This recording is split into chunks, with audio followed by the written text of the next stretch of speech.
हरे कृष्णा। युधिष्ठिर महाराज आगे पूछते हैं, संपूर्ण शास्त्रों के विशेषज्ञ महाप्राज्ञ पितामह दैव और पुरुषार्थ में कौन श्रेष्ठ है। देखिए, ये प्रश्न तो हम सबके मन में बहुत बार उठता है, तो इसे ध्यान से समझना चाहिए। भीष्म पितामह जी कहते हैं, युधिष्ठिर, इस विषय में वशिष्ठ और ब्रह्मा जी के संवाद के रूप में एक प्राचीन इतिहास का उदाहरण दिया जाता है। प्राचीन काल की बात है। भगवान वशिष्ठ ने लोक पितामह ब्रह्मा जी से पूछा, प्रभो, दैव और पुरुषार्थ में कौन श्रेष्ठ है। राजन, तब कमल जन्मादेवादिदेव पितामह ने मधुर स्वर में युक्ति युक्त सार्थक वचन कहा। ब्रह्मा जी ने कहा, मुने, बीज से अंकुर की उत्पत्ति होती है, अंकुर से पत्ते होते हैं, पत्तों से नाल, नाल से तने, डालियां होती हैं, उनसे पुष्प प्रकट होता है, फूल से फल लगता है, फल से बीज उत्पन्न होता है और बीज कभी निष्फल नहीं बताया जाता। बीज के बिना कुछ भी पैदा नहीं होता, बीज के बिना फल भी नहीं लगता, बीज से बीज प्रकट होता है और बीज से ही फल की उत्पत्ति मानी जाती है। किसान खेत में जाकर जैसा बीज बोता है उसी के अनुसार उसको फल मिलता है। इसी प्रकार पुण्य या पाप जैसा कर्म किया जाता है वैसा ही फल मिलता है। जैसे बीज खेत में बोए बिना फल नहीं दे सकता, उसी प्रकार दैव भी पुरुषार्थ के बिना सिद्ध नहीं होता। पुरुषार्थ खेत है और दैव को बीज बताया गया है। खेत और बीज के संयोग से ही अनाज पैदा होता है। कर्म करने वाला मनुष्य अपने भले या बुरे कर्म का फल स्वयं ही भोगता है। यह बात संसार में प्रत्यक्ष दिखाई देती है। शुभ कर्म करने से सुख, पाप कर्म करने से दुख मिलता है। अपना किया हुआ कर्म सर्वत्र ही फल देता है, बिना किए हुए कर्म का फल कहीं भी नहीं भोगा जाता। पुरुषार्थी मनुष्य सर्वत्र भाग्य के अनुसार प्रतिष्ठा पाता है, परंतु जो अकर्मण्य है वह सम्मान से भ्रष्ट होकर घाव पर नमक छिड़कने के समान असह्य दुख भोगता है। मनुष्य को तपस्या से रूप, सौभाग्य और नाना प्रकार के रत्न प्राप्त होते हैं। इस प्रकार कर्म से सब कुछ मिल सकता है, परंतु भाग्य के भरोसे निकम्मे बैठे रहने वाले को कुछ भी नहीं मिलता। इस जगत में पुरुषार्थ करने से स्वर्ग, भोग, धर्म में निष्ठा और बुद्धिमत्ता, इन सब की उपलब्धि होती है। नक्षत्र, देवता, नाग, यक्ष, चंद्रमा, सूर्य, वायु आदि सभी पुरुषार्थ करके मनुष्य लोक से देवलोक में गए हैं। जो पुरुषार्थ नहीं करते वे धन, मित्रवर्ग, ऐश्वर्य, उत्तम कुल और दुर्लभ लक्ष्मी का भी उपयोग नहीं कर सकते।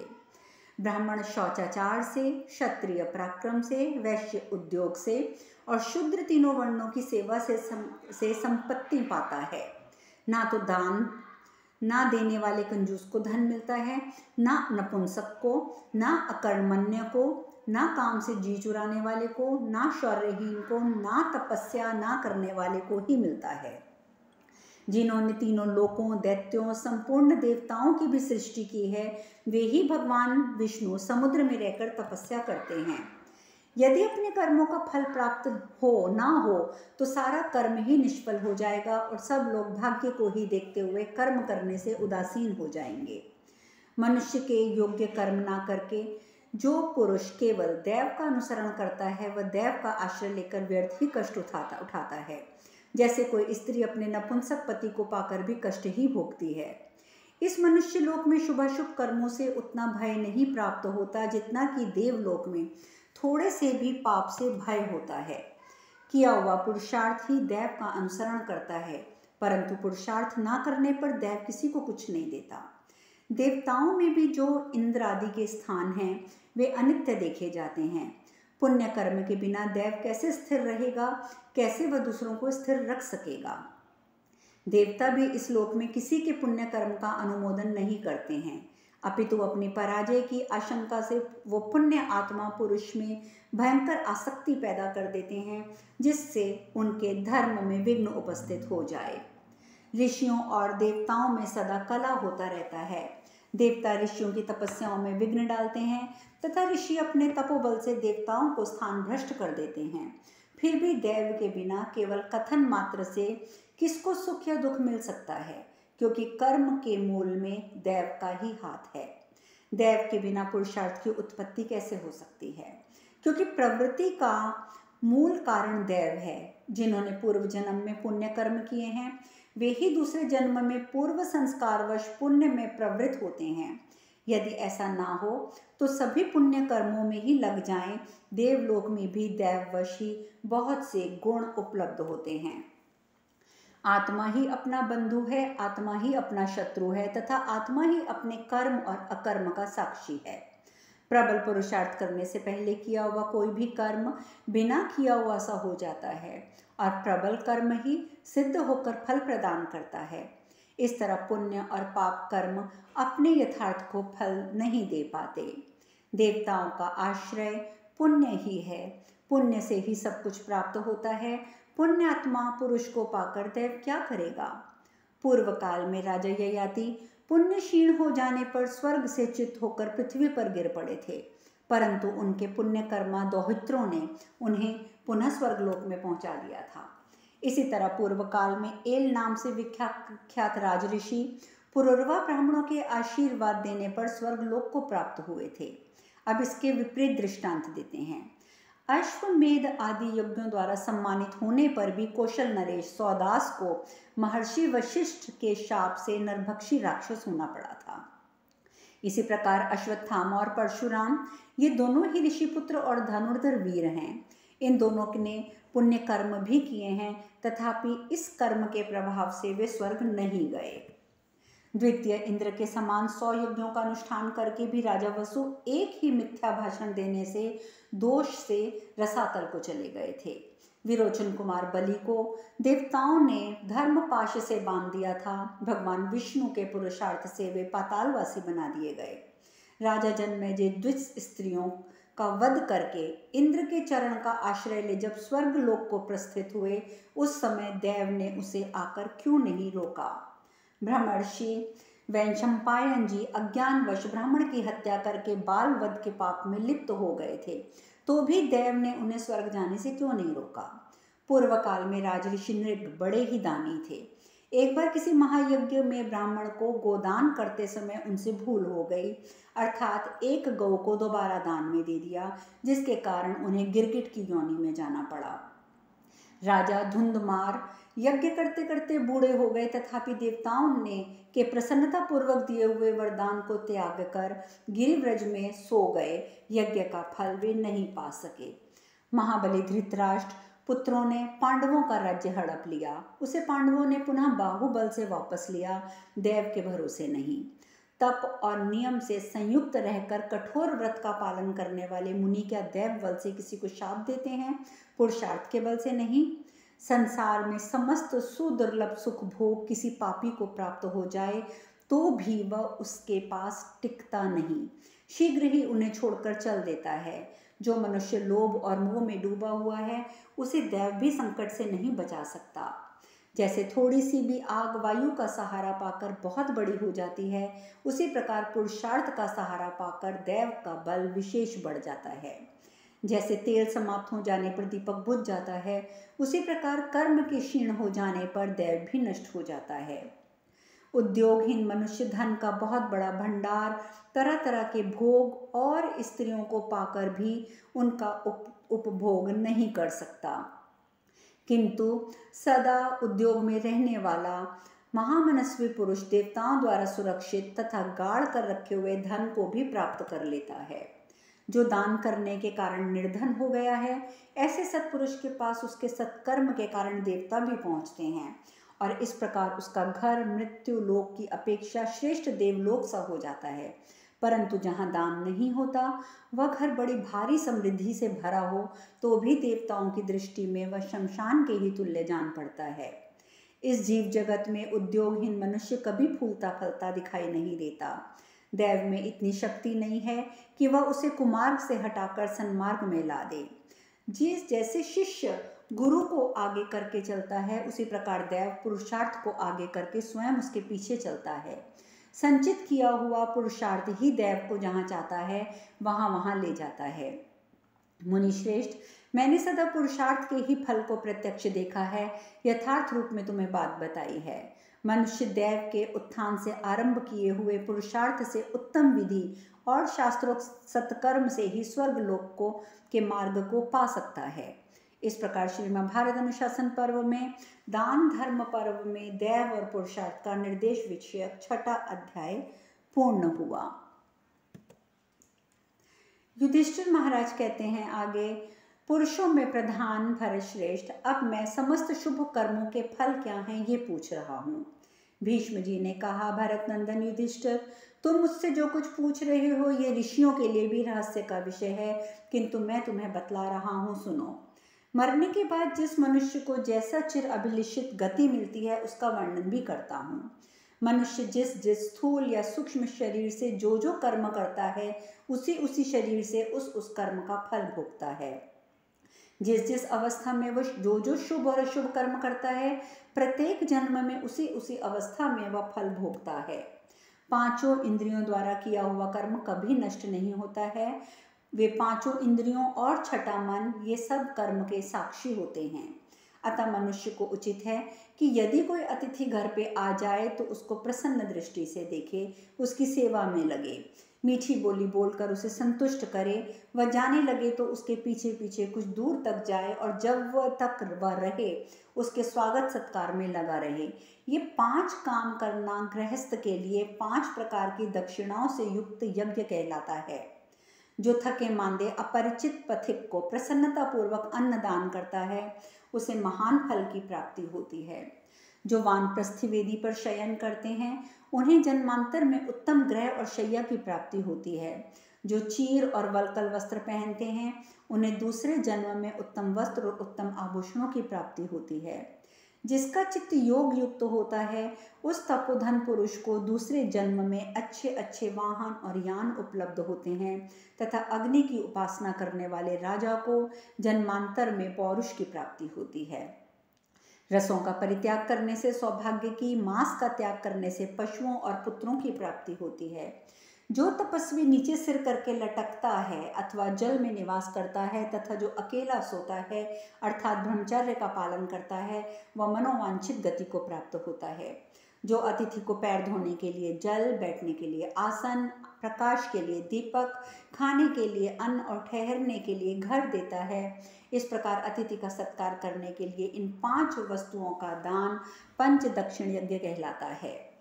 जो वीरासन रणभूमि में जाकर वीर शैया अर्थात मृत्यु को प्राप्त हो वीर स्थान अर्थात स्वर्ग लोक में जाता है उसे अक्षय लोकों की प्राप्ति होती है। वे संपूर्ण कामनाओं की प्राप्ति कराने वाले होते हैं। प्रजानाथ, मनुष्य दान से धन पाता है, मौन व्रत के पालन से दूसरों द्वारा आज्ञा पालन कराने की शक्ति प्राप्त करता है, तपस्या से भोग और ब्रह्मचर्य पालन से जीवन की उपलब्धि होती है। जीवन की उपलब्धि अर्थात आयु की उपलब्धि। अहिंसा धर्म के आचरण से रूप, ऐश्वर्य और आरोग्य रूपी फल की प्राप्ति होती है। फल मूल खाने वाले को राज्य और पत्ते चबाकर रहने वाले स्वर्ग की प्राप्ति होती है। राजन, जो आमरण अनशन का व्रत लेकर बैठता है उसके लिए सर्वत्र सुख बताया गया है।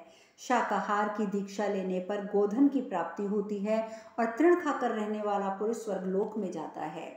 स्त्री संबंधी भोगों का परित्याग करके त्रिकाल स्नान करते हुए वायु पीकर रहने से यज्ञ की फल की प्राप्ति होती है।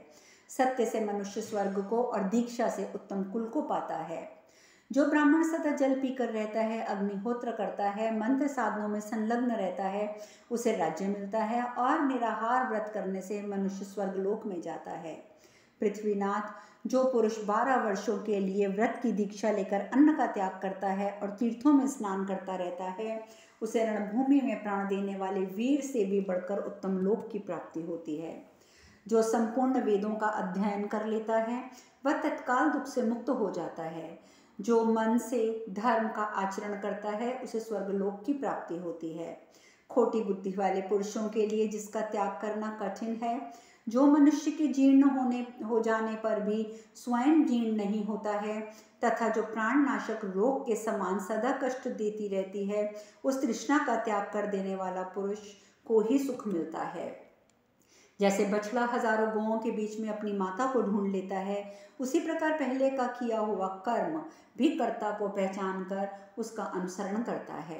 जैसे फूल और फल किसी की प्रेरणा ना होने पर भी अपने समय का उल्लंघन नहीं करते, ठीक समय पर फूलने फलने लगते हैं, वैसे ही पहले का किया हुआ कर्म भी समय आने पर फल प्रदान करता है। मनुष्य के जीर्ण होने पर उसके केश जीर्ण हो जाते हैं, झड़ जाते हैं, वृद्ध पुरुष के दांत टूट जाते हैं, नेत्र कान भी जीर्ण होकर अंधे बहरे हो जाते हैं। केवल तृष्णा ही जीर्ण नहीं होती, वह सदा नवी नवेली बनी रहती है। मनुष्य जिस व्यवहार से पिता को प्रसन्न करता है, उससे भगवान प्रजापति प्रसन्न होते हैं। जिस बर्ताव से वह माता को संतुष्ट करता है, उससे पृथ्वी देवी की पूजा होती है, तथा जिससे वह उपाध्याय को तृप्त करता है, उसके द्वारा परम ब्रह्म परमात्मा की पूजा संपन्न होती है।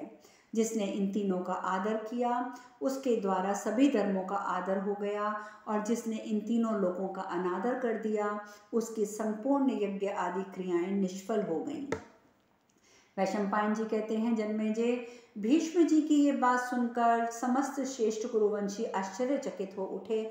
सबके मन में हर्ष जनित उल्लास भर गया। उस समय सभी बड़े प्रसन्न हुए। भीष्म जी आगे कहते हैं, युधिष्ठिर, वेद मंत्रों का व्यर्थ उपयोग करने पर जो पाप लगता है, सोम याग को दक्षिणा आदि ना देने के कारण व्यर्थ कर देने पर जो दोष लगता है, विधि और मंत्र के बिना अग्नि के निरंतर आहुति देने पर जो पाप लगता है, वह सारा पाप मिथ्या भाषण करने से प्राप्त हो जाता है। राजन, शुभ और अशुभ फलों की प्राप्ति में के विषय में महर्षि व्यास ने ये बातें बताई थी, जिन्हें मैंने तुमसे कहा है। अब और क्या सुनना चाहते हो? इस प्रकार दान धर्म पर्व में कर्म फल का उपाख्यान विषयक 7वां अध्याय पूर्ण हुआ। यह उत्तर सुनने के बाद युधिष्ठिर महाराज सोच में पड़ गए।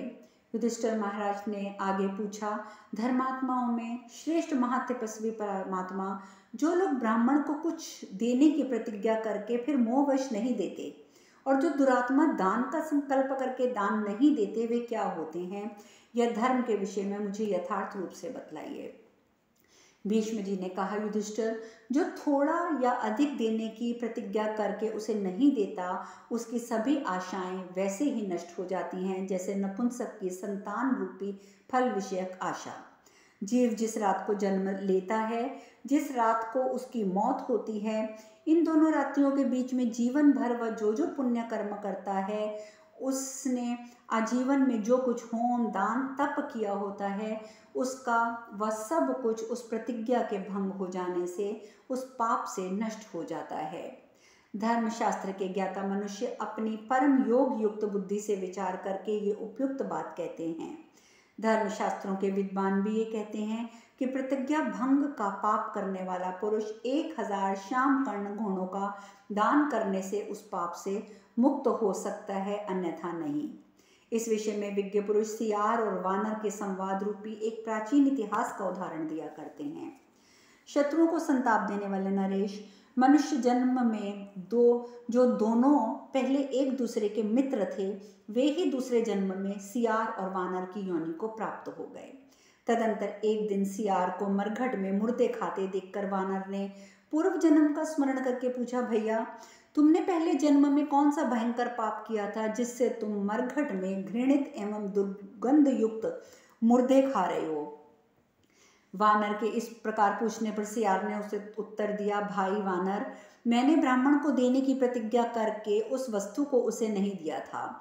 इस कारण मैं इस पाप योनि में आ पड़ा हूँ, और उसी पाप से भूखा होने पर मुझे इस तरह घृणित भोजन करना पड़ता है। भीष्म जी कहते हैं, नरश्रेष्ठ, इसके बाद सियार ने वानर से पूछा, तुमने कौन सा पाप किया है जिससे तुम वानर हो गए? वानर ने कहा, मैं सदा ब्राह्मणों का फल चुरा कर खाया करता था, इसी पाप से वानर हुआ। अतः विज्ञ पुरुष को कभी ब्राह्मण का धन नहीं चुराना चाहिए, उनके साथ कभी झगड़ा नहीं करना चाहिए, उनके लिए जो वस्तु देने की प्रतिज्ञा की गई हो वह अवश्य दे देनी चाहिए। भीष्म जी कहते हैं, राजन, ये कथा मैंने एक धर्मज्ञ ब्राह्मण के मुख से सुनी थी, जो प्राचीन काल की पवित्र कथाएं सुनाता था। प्राणनाथ, फिर मैंने यही बात भगवान श्री कृष्ण के मुख से भी सुनी, जब कि वह पहले किसी ब्राह्मण से ये कथा कह रहे थे। ब्राह्मण का धन कभी नहीं चुराना चाहिए। वे अपराध करें तो भी उनके प्रति क्षमा भाव रखना चाहिए। वे बालक, दरिद्र अथवा दीन हो तो उनका अनादर नहीं करना चाहिए। ब्राह्मण लोग भी मुझे सदा यही उपदेश दिया करते थे कि प्रतिज्ञा लेने पर वह वस्तु ब्राह्मण को दे ही देनी चाहिए। किसी श्रेष्ठ ब्राह्मण की आशा भंग नहीं करनी चाहिए। पृथ्वीनाथ, ब्राह्मण को पहले आशा दे देने पर वह समिधा से प्रज्वलित हुई अग्नि के समान उद्दीप्त हो उठता है। पहले की लगी हुई आशा भंग होने से अत्यंत क्रोध में भरा हुआ ब्राह्मण जिसकी ओर देख लेता है उसे उसी प्रकार जलाकर भस्म कर डालता है जैसे सूखी लकड़ी। भारत श्रेष्ठ युधिष्ठिर, इसीलिए जो उत्तम योनि में जन्म लेना चाहता हो उसे ब्राह्मण को देने की प्रतिज्ञा की हुई वस्तु उसे अवश्य दे देनी चाहिए। इस लोक में ब्राह्मण को दान देने से देवता और पितर दोनों तृप्त होते हैं। इसीलिए विद्वान पुरुष ब्राह्मण के दान को अवश्य मानते हैं। ब्राह्मण महान तीर्थ कहे गए हैं, अतः वे किसी भी समय घर पर आ जाएं तो बिना सत्कार किए उन्हें नहीं जाने देना चाहिए। इस प्रकार श्री महाभारत अनुशासन पर्व के अंतर्गत दान धर्म पर्व में सियार और वानर का संवाद रूपी 9वां अध्याय पूर्ण हुआ। अब शेष कथा कल। हरे कृष्णा।